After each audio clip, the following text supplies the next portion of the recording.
Now characteristics of chemical changes, मैंने कहा था इससे पहले भी जब मैं आपका फिजिकल चेंज की आपकी कैरेक्टरिस्टिक्स पढ़ा रहा था, इसके लिए आप हमेशा डेफिनेशन और एग्जांपल्स को अपने दिमाग में रखना।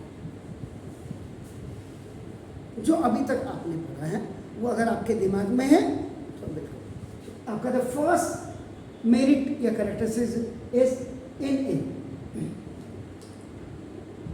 Chemical now change the original properties of a substance disappear and new properties are observed.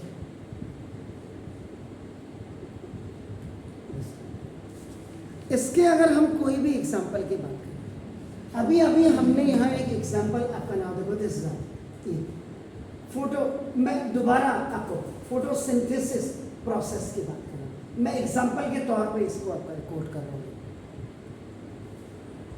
कि when carbon dioxide gas is reacting with your water in the presence of sunlight with the green pigment of leaves which is known as a chlorophyll, then the chemical reactions takes place and it makes C6H12O6 aqueous glucose,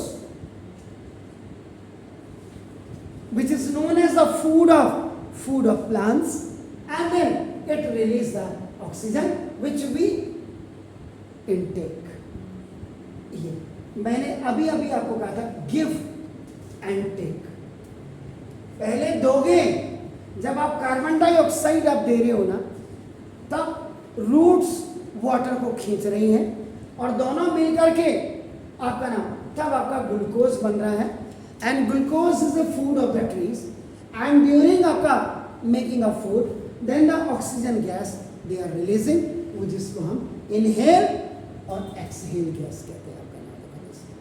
अब ना what are this, ये आपका reactant और ये आपका, ये both, ये compound है, ये आपका एलिमेंट है यहाँ पे, यानी कि ये आपका न्यू सब्सटेंसेस हो गए।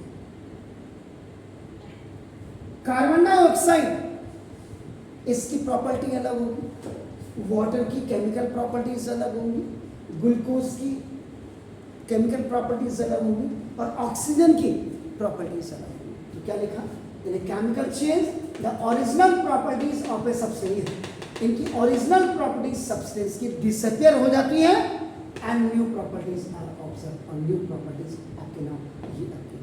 तो ये एग्जांपल मैंने दोबारा इसलिए कोट किया कि it is very much helpful for the trees and the human beings या वाइल्ड लाइफ एनिमल्स या जो भी हैं, क्योंकि both are reciprocal to each other, both are the integral parts of each other, दोनों एक दूसरे के पूरक हैं। आप कार्बन डाइऑक्साइड नहीं छोड़ोगे तो ये खाना नहीं बना पाएंगे और ये आपका ऑक्सीजन नहीं छोड़ेंगे तो हम जी नहीं पाएंगे। इसलिए पूरी प्रकृति में दोनों का, पेड़ पौधों का होना जितना जरूरी है उतना ही आपका नाम ह्यूमन बींग्स का या वाइल्ड लाइफ एनिमल्स का होना बहुत जरूरी है, जिससे कि बैलेंस हो जाए। इसीलिए हम इकोनॉमिकल बैलेंस भी कहते हैं, इकोलॉजिकल, इकोनॉमिकल बैलेंस क्यों कहते हैं, इकोनॉमिक्स भी बढ़ रही है, इकोलॉजी भी बढ़ रही है, डाइवर्सिटीज भी बढ़ रही है, नेचुरल रिसोर्सेज भी बढ़ रहे हैं, सारी चीजें आपकी बढ़ रही है। 12 ज़्यादा नहीं बोलेंगे, नहीं तो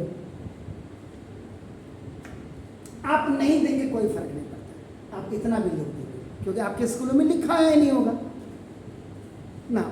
दूसरा, 1 और मोर न्यू सब्सटेंसेस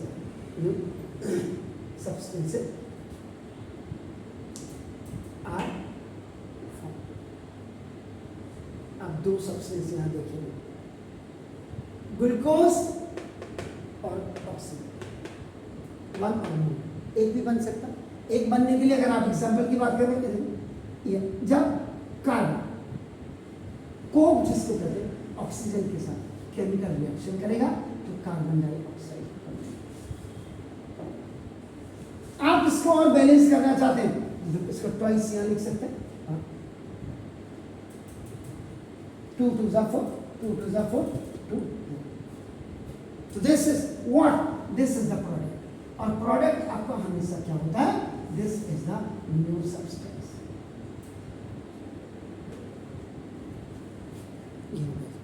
उसके बाद थर्ड में आप बनाओ द केमिकल चेंज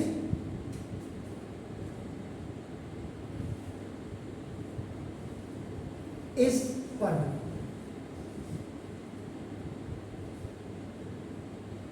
ये केमिकल चेंजेस जो हो रही है ये आपकी परमानेंट होती है एंड इट इज रिवर्सिबल।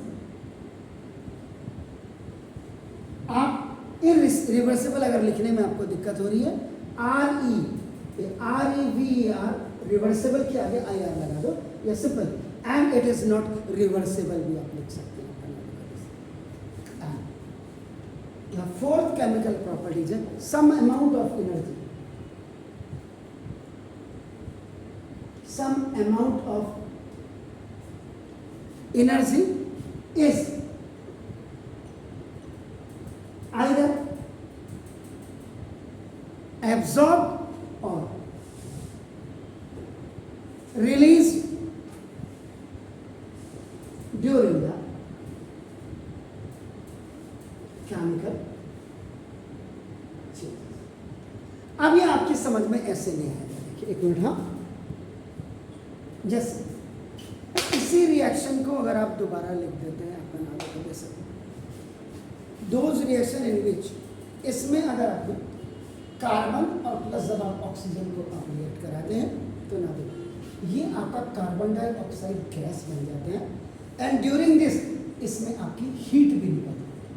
आप या तो हीट ऐसे लिख लो या आपका ट्रायंगल बना दो, डेल्टा इसके दो। तो एक्चुअल में अगर आपको कोई पूछेगा व्हाट इज दिस, तो the burning of carbon in oxygen,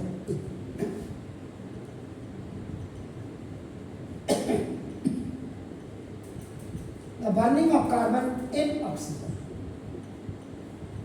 carbon oxygen के साथ बर्न हो रहा है और यहां हीट निकाल रहे हैं। जब आपका हीट निकालेगा इसका मतलब दिस इज द एक्सोथर्मिक।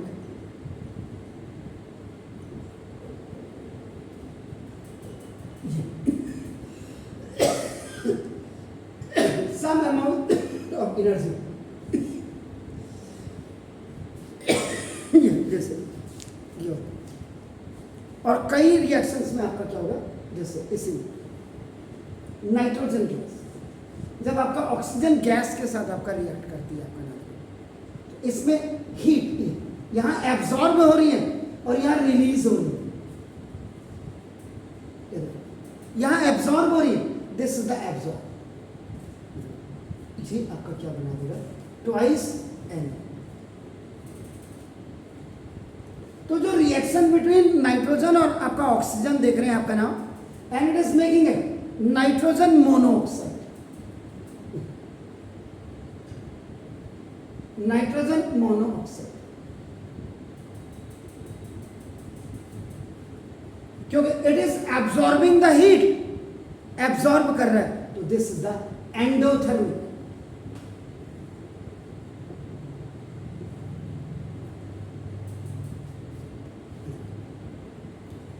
इसीलिए जो आपने फोर्थ कैरेक्टरिस्टिक्स आपका ऑफ केमिकल चेंज लिखा, तो सम एम आपका amount of energy is absorb और release during the chemical reactions. तो जब भी आप 10th में जाओगे तो केमिकल रिएक्शंस एंड एक्सप्लेनेशन में आप बेसिकली इसको पढ़ेंगे, लेकिन क्योंकि मुझे जो लगा कि without writing the basically chemical reactions इनकी कोई इंपॉर्टेंस नहीं है, खाली मैं आपको लिखा देता in a chemical change the original properties of a substance disappear and new properties are observed, दूसरा वन और more new substances are formed, और तीसरा the chemical changes is permanent and is erasable irreversible, और चौथा आपकी समझ में नहीं आता। इरिवर्सिबल का मतलब क्या हो गया? क्या इससे ये बन सकता है? बन सकता है, but it is not an easy job, और सारी केमिकल रिएक्शंस पे नहीं होता है। तो दिस इज, ये कहने का मतलब था, प्लीज डू इट।